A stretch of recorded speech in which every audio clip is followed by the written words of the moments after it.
Ассалаумағалейкум ағайындар. Бүгінгі видеомыз жеміс ағаштарын зиянкестерден қорғау, яғни дәрілеу жайлы болады.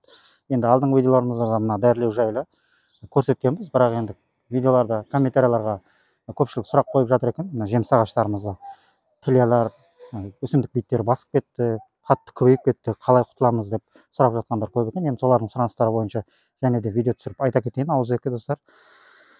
Енді мына жеміс ағаштарыңыз қатты көп, жаңағы өсімдік беттері тілелер қатты көп басып кеткен болса, енді ол кезде мына жаңағы арнайы дайындалған дәрімізді аямай шомылдырып, бір шайып алғандай қылып, жуындырғандай қылып шашуымыз керек болады достар.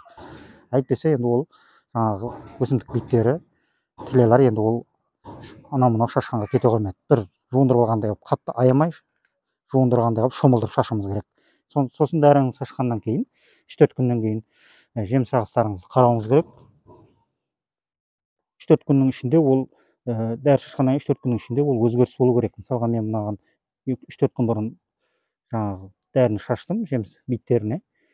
Міне уже жапырақтар мінекей қарайып, мінекей астыларын қарасаң, уже тілелер жоқ. Бар болғанда да енді бір өліп қалған қарайып түсіп жатыр. Сосын міне жапырақтары 3-4 күннен кейін жапырақтарында өзгерістер байқалады.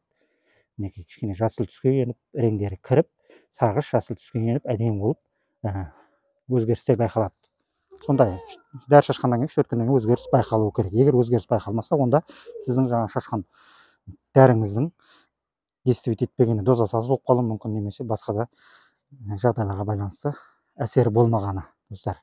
Бұны енді аямай шомылдырып шашқанда мына жеміс ағаштарына, жемістің мына түйген жемістеріне, басқа жерлеріне еш зияны жоқ, қорықпай аямай шаша беруге болады. Әйтпесе жаңағы битті кетіре алмайсыз. Сосын тағы да айтайын дегенім, мына жеміс ағаштарына витаминдер, тыңайтқыштар, удобрениялар бересіңіз. Бұл да сондай 3-4 күннен кейін оның әсері байқалуы керек жапырақтарында. Мысалға мен мынау алмұрт ағашына 3-4 күн бұрын бұған да удобрение бергенмін.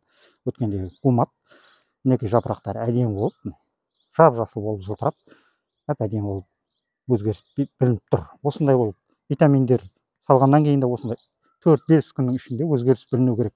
Егер онда дәрі шашқаннан кейін де, витамин бергеннен кейін де ешқандай өзгеріс байқалмаса, онда оны қайталап шашу керек, қайталап удобрение беру керек болады деген сөз. Енді мен достар дәріні шашуды, шомылдырып шашуды көрсетіп жіберейін тағы да.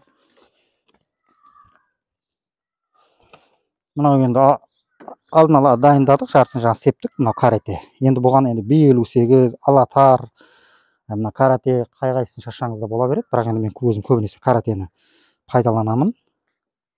Көп уақыттан бері, соның үшін енді каратені шашып көрсетеміз. Қалай шашу, аямай шомылдырып. Мінекей достар, шабдалы, көбінесе шабдалға түседі жаңағы тілелер. Осындай аямай шомылдырып шашағыңыз қатты көбейіп кеткен болса, аямай шомылдырып, айландырып, еш жерін қалдырмай бәріне шашып шығасыңыз. Достар,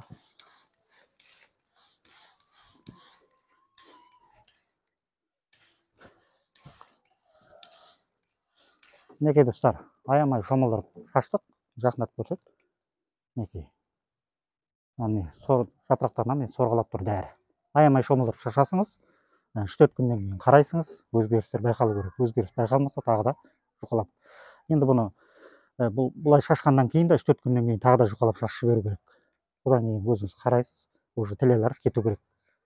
Осылай достар, осылай шаша бересіңіз. Видео ұнаса бір лайк басып кетіңіздер достар. Аман сау болыңыздар.